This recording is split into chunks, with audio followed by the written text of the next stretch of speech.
پتہ ہے کہ یہ نیچری جس کے خلاف مکے مدینے سے کفر کے فتوے لائے تھے، یہ اپنے نوجوانوں کو جو اس نے کالج میں یا اسکول میں داخل کیے، کہتا کیا تھا؟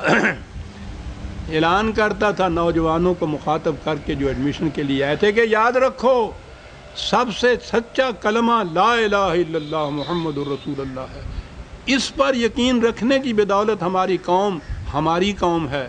اگر تم نے سب کچھ کیا اور اس پر یقین نہ کیا تو تم ہماری قوم نہ رہے۔ پھر تم اگر آسمان کے تارے بھی ہو گئے تو ہمیں کیا؟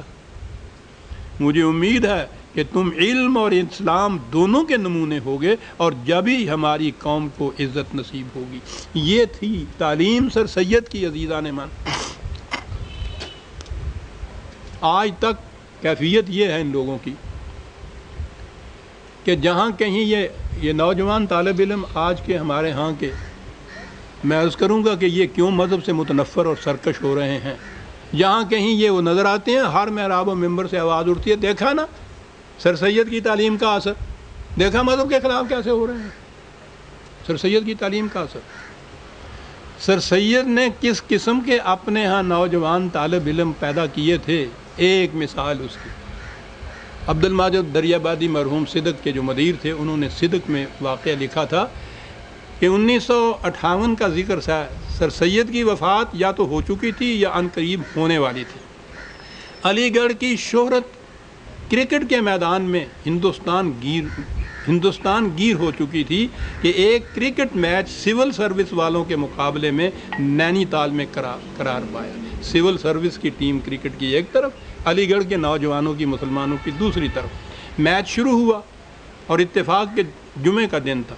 سول سروس ٹیم کھیل رہی تھی اور علی گڑھ کھلا رہی تھی۔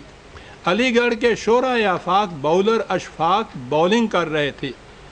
ایک مرتبہ جو اشفاق نے گیند پھینکنے کے لیے ہاتھ اٹھایا تو یکا نماز جمعہ کی اذان کی آواز کان میں آئی، بلا توقف اس کا اٹھا ہوا ہاتھ نیچے گر گیا۔ اس نے بال نہیں دیا کہ قرآن کا حکم ہے کہ جب جمعے کی نماز کی آواز آ جائے کان میں تو کام چھوڑ دو۔ سول سروس والے اش کر اٹھے کہ یہ ہے قرآن کی تعلیم کا اثر اور یہ ہے وہ ڈسپلن جو ان لوگوں میں پیدا ہوا۔ عزیزان من، میں پوچھتا ہوں کہ یہ فتویٰ دینے والوں کے ہزار ہاتھ اشفاق کے اس ایک ہاتھ کے اوپر نچھاور کیے جا سکتے ہیں یا نہیں؟ یہ احترام قرآن کے حکام کی پابندی کی یہ کیفیت، یعنی یہاں سے یوں ہی کرنا تھا نا اس نے، اور اس پہ کوئی کسی قسم کی تنقید نہ ہو سکتی، کوئی باری برائی، لیکن نہیں، تعلیم یہ دی تھی سر سید نے کہ جب خدا کا حکم اس کی آواز کان میں آ جائے تو ایک توقف، ایک ثانیے کے کیے بغیر اس کی تعمیل ہو۔ اس نے پیچھے پھینک دیا گیند، آگے نہیں گیند پھینکا۔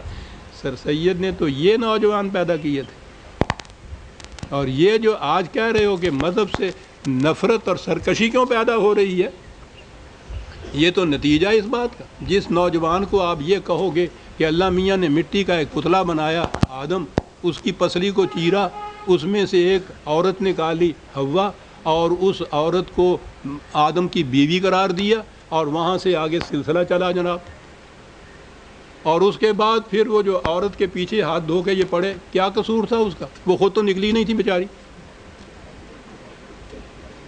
یعنی اس کو تو بائی آپریشن اندر سے نکال لیا، جیسے یہ پتھری نکال دیتے ہیں یہ ڈاکٹر۔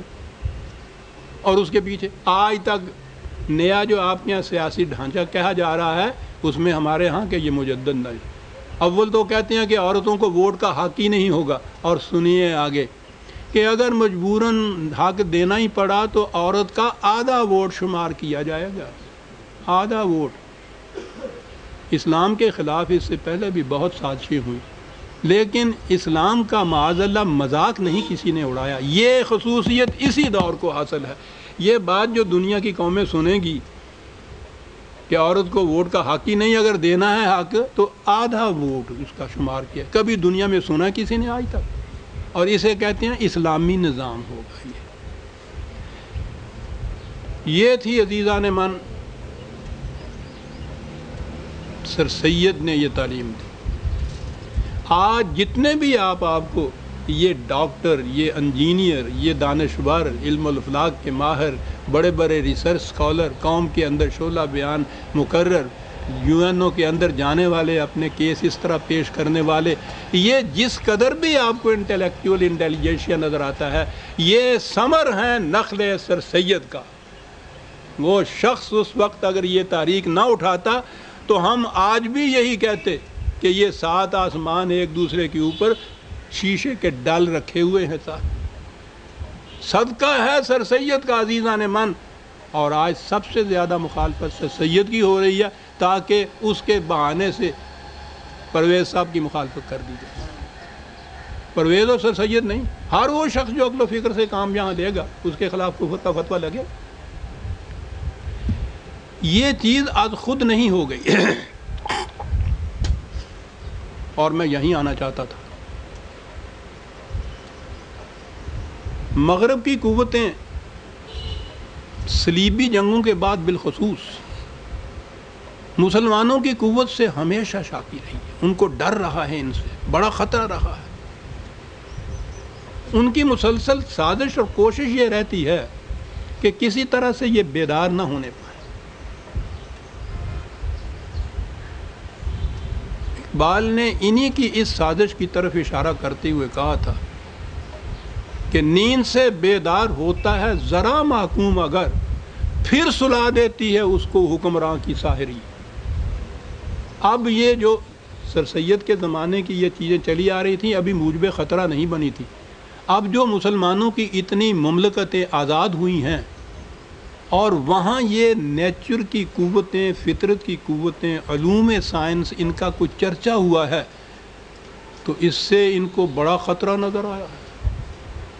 سوچئے کہ مراکش سے انڈونیشیا تک ایک بحر زخار موجیں مارتا ہوا مسلسل ایک قوم کا، اس وقت ان کی یہ کیفیت ہے کہ اپنے پاؤں کے نیچے ان کے یہ بہنے والا سونا پیٹرولیم کی شکل کے اندر صدیوں سے موجود تھا، ان کو پتہ ہی نہیں تھا، وہ کھجوروں کی گٹھلیوں پہ گزارا کرتے تھے۔ انہیں یہ معلوم ہے کہ اگر اس قوم نے سائنس کی قوتوں کو، فطرت کی قوتوں کو مسخر کیا، علوم سائنس حاصل کر لیا اور اس کی بنا پر یہ جتنے ہم نئے نئے ویپنز بنا رہے ہیں اس طرف آ گئے تو پھر اس سیلاب کا کوئی مقابلہ نہیں کر سکتا، اور انہوں نے اس کے خلاف سازش شروع کر دی۔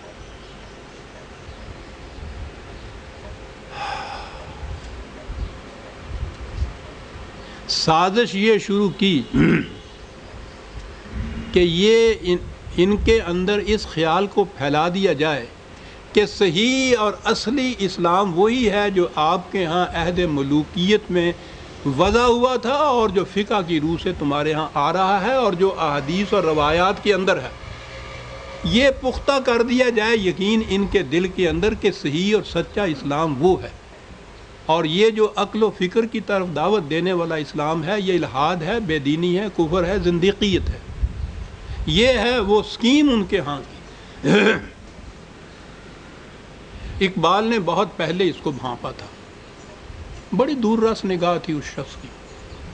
میں اس سے پہلے بھی میرا خیال ہے کہ یہ درسوں میں پیش کر چکا ہوں، لیکن بار بار پیش کرنے کی ہے ان کی وہ نظم جسے ابلیس کی مجلس شورا کہتے ہیں۔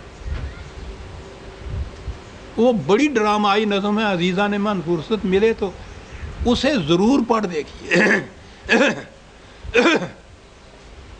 وہ تو کبھی ہماری قسمت نے یاوری کی تو ہمارے نصاب میں داخل ہونا چاہیے۔ اس نے یہ نقشہ کھینچا ہے کہ ان کی سازش کیا ہے مسلمان کے خلاف۔ مجلس شورا کیبنٹ کی میٹنگ ہو رہی ہے، ابلیس پریزائڈ کر رہا ہے۔ وہ ہر ایک اپنے مشیر سے کہتا ہے کہ اپنے اپنے شعبے کی رپورٹ پیش کرو۔ مسلمانوں سے متعلق جو شعبہ ہے وہ مشیر اس کا جو ہے وہ ڈپٹی پریزیڈنٹ سمجھ لیجیے ہوگا، بڑا اہم شعبہ ہے، وہ پیش کرتا ہے۔ وہ کہہ رہا ہے کہ یہ اب تک ہم بڑے مطمئن تھے کہ ان کی طرف سے خطرہ نہیں، لیکن ان میں کچھ علم کی اور عقل کی روشنی کی کرنیں پھوٹتی نظر آتی ہیں، اس سے ہمیں بڑا خطرہ ہے۔ یاد رکھیے یہ اقوام مغرب کے متعلق یہ کچھ کہا جا رہا ہے ابلیس کے نام سے، اس سے ہمیں بڑا خطرہ ہے، وہ مشیر اس سے کہتا ہے۔ اور ان کے اندر ہم دیکھ رہے ہیں مسلمانوں کے اندر کہ صحیح اسلام کا در کبھی کچھ نظر نہیں آ رہا۔ ابلیس نے سنا